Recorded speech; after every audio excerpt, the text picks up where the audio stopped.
two simple tips for special need children. So that is what we are going to talk about it today. So I think in our community we have mixed group of parents from all ages and all categories, and basically now we are attracting a lot of special need children whose parents are also part of it. So there are some, they usually ask, they are already trying multiple things to help their child, enable their child to unlock its potential. So and mostly it will be therapeutic, and mostly it will be medical methods, healing methods they use, along with spiritual remedies. So one of the constant question they all ask is there any spiritual remedy that we can do on a day-to-day basis where this would enhance the child's healing method? Because most of them whom I meet are really they've really given up, or they're they have their own story to share. So there are two simple spiritual remedy I want to share, and it's not only for special need, or it's for everyone including adults. It brings an enormous change in our life. It just you could feel that peace in your mind. So number one is allow the children to play with the trees. Allow them to be near the tree. Ask them to spend more time with the tree. The more they are with the tree, more they play, climb, and do all the things with the tree, they will be extremely in peaceful state. The tree has an amazing energy where it will suck all the negative energy or excess energy, or hyperactive child. When they say that my child is extremely hyperactive is a psychological problem. That word has become a common word today. It has to be clinically diagnosed, and it's not normal thing. Most of the parents, when I see in the group, they immediately say my child is extremely hyperactive. I immediately turn them and ask, have you diagnosed it? How many people have really verified and validated the information? Children will be active. They are active. They should be active. Only then they are children. If they are dumb and sitting and watching this YouTube with me, they are adult now. Very, very simple. So they have to be mischievous. There should be innocence. There should be curiosity. Please don't term them as hyperactive immediately, okay? They can't be idle for some time. They can't. The soul is so curious. They want to know many things. They have less time. They have a high bundle of energy. It is normal. But there are some people who are extraordinarily hyperactive, which are genetical reasons or psychological reasons, or it could be many things, or it could be a side effects of a certain medicines you have taken, or it could be karmic effect. So many reasons. For them, standing under the tree helps a lot. So tree, if you take it, we might think it is a lesser sensor organ compared to human being, but actually it is wrong. Trees are a lot more intelligent, and they have a higher memory than us, and they live for a longer time compared to us. Trees, if you take a tree, it sees at least 2-3 generations of your family. If you have a tree in your ancestral home, they all remember all the grandfathers, everyone who watered them. They have an extraordinary web of memory and intelligence. In fact, now there are a lot of books published. I'm talking about scientific journals, and scientists have written a lot of books, their observation about trees, where trees can communicate with each other. All the trees are connected by a world wide web through their root. They call it wood wide web, WWW, where they connect through their fungus. They communicate their emotions to each other. If somebody is coming to cut a tree, all other trees in that forest will know that somebody has come to cut it. They can't protect it because they are not enabled to do it. Otherwise, they are very intelligent. You might have seen some, like a National Geographic channel, you might have seen some trees in Africa. When any animal goes and eats their leaf, immediately they emit a methane gas. So it's their self-defensive mechanism. So trees have a higher memory. In fact, if you compare human chromosomes pairs with trees, they are more actually. So they have a lot more knowledge about the climatic conditions of the earth. They remember what's happening, what kind of food, and what is your emotion. They try to work with you to heal you. And trees can completely, it can rewire your whole consciousness. If you are here to burn a lot of karma here, if trees want, they can rewire it and they can heal you. Why? Because each and every tree is created on a certain vibration, and a lot of living creatures are created at a constant vibration where planets and stars are revolving around us. So our ancestors have even documented for each and every Rashi, that is 30 degrees of how the constellation revolves around us, there are certain trees. For every 13 degrees, 20 minutes, they have identified certain trees which resonate with those kind of people. They've even gone to a different level of 3.5 degrees where almost you will reach you can for every nakshatra pada there is a tree. You don't have to worry for your nakshatra pada. We have done this research very long time ago. I think in the earliest stage when we started the WhatsApp group, it is in the blog. I'll leave the link in the description. If you are fortunate, if you can take some pain, make sure you grow those kinds of tree which is for your family star and birth star, everything. There are a lot of places which are now building, they add 27 nakshatras trees there. In fact, in our 5th year's meetup, we did it few years back. We all arranged the 27 nakshatra trees and we all planted it there. All the parents in our community WhatsApp, they all traveled to Bangalore and we took a place and we planted those trees with the name and which Rasi they belong to, a nakshatra.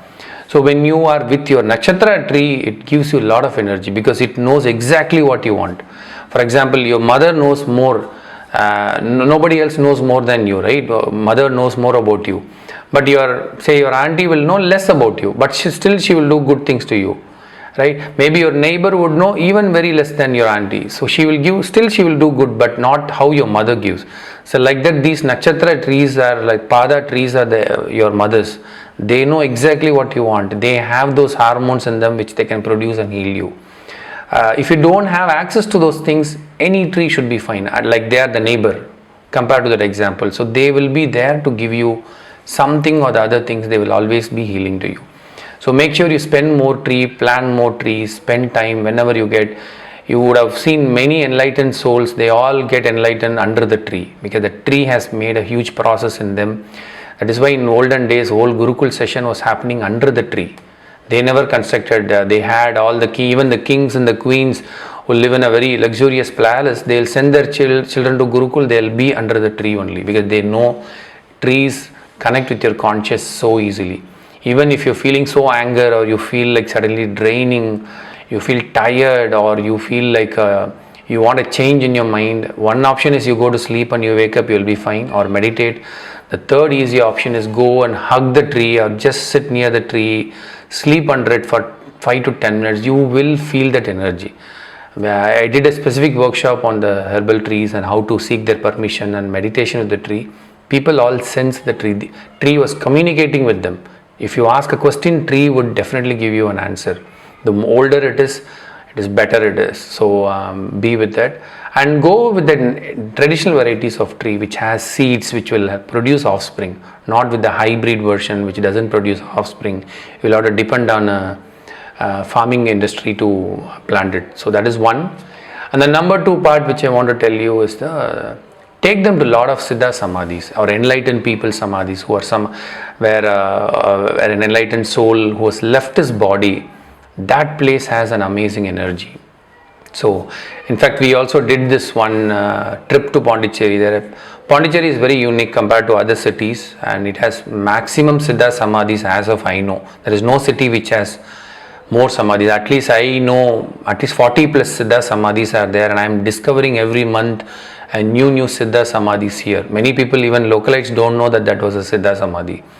So these souls, enlightened people, when they have reached their extreme peak in their life and they let go everything and they spiritually they evolve and self-realize people and they contribute back to society at some point of time, once they finish all their duty, they decided to leave the body and the knowledge to the disciple and they go to the universal conscious. So that place, the body where it is, has almost 50% of their spiritual power in it. So people who go there will feel that calmness. That is why they used to build temple around it. So they immediately cover with a granite structure, they put yantras, they put a sthala vrikshas, tree to energize that soul, to re-energize it or calibrate it. And they do a lot of structure. That's how temple is built around Siddha Samadhis. Most of the temples where I'm talking about ancient temples where you visited and you feel some kind of divine energy there, it is because of the Siddha Samadhi.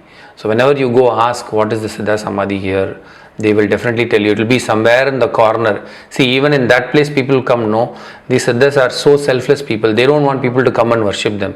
They would usually put a statue somewhere nearby a Shivalinga or Vishnu or any god, and people will come and worship there, but they'll be behind or below the statue, they'll be in meditative posture. So you can take your children there often, it will be nice. At least that is one. Or if you do not have access, expose your children to a knowledgeable person or a spiritual person. When you know that spiritual person, you don't go with the appearance, okay? Spiritual people are not always with the uniform, with certain color dress and certain wardrobe. There are a lot of enlightened people who will be an auto driver, he would have been enlightened. Through Karma Yoga, he would have got enlightenment. I have met a barber in Bangalore who is an enlightened soul. The knowledge he shares while cutting my hair, I have read it. I took years for me to understand and read it in scriptures. So there are people through Karma Yoga only. So enlightened people are in plenty. We don't know who they are. Allow your child to be in their space. Once they are near them only, they will get that healing with them, okay? So you don't have to wait for that Swamiji kind of an image to go and offer something to take it. They are available everywhere, or any good human being, you can take it to them. In worst case, if you don't have option to that also, or any old age home, or very people who have lived their life, they have done everything, they feel completely satisfied with them. If you are there, their blessings, that healing also will help. So one side you have the tree, and other side you have the enlightened people, samadhis, and the blessed people or the very old people. They are the two different energy bodies, can do miracles. Please mark this word, they can do miracles. No matter whatever doshas you are undergoing, Pitru dosha or Santana dosha or any even divine, even goddess dosha or any spiritual anger on it, anything can be erased with these two people, because they are realized people, self-realized, selfless giving people. If they think in their conscious that this person has to heal, even 1 second, if you could enter into their conscious, miracles have happened. I have seen people have completely, they said incurable, and it is not. Medical astrology we checked, it didn't work. We did all kinds of feeling, does nothing work, but trees have helped them, or Siddha Samadhis have helped them. Do share this with many people, and you make sure you spend your time. The last part of it is, what would be an ideal time to visit them if you can't go and visit daily or do them? On your Janma Nakshatra day, that is on your star birthday, that is the day. At least make sure you spend time there with the trees or the samadhis, or both together if you are lucky. So that is the optimal time where the energy level is completely low and all the doors are open. And usually we are influenced by negative or positive thoughts during that time. So it is good to be in a place where you are healed. And do try this and spend time with trees or Siddha Samadhis, and do share your experience. It will definitely help many people lighten their journey in this lifetime.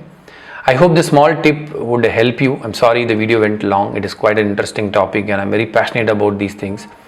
And I'll definitely meet you in another interesting topic. Bye.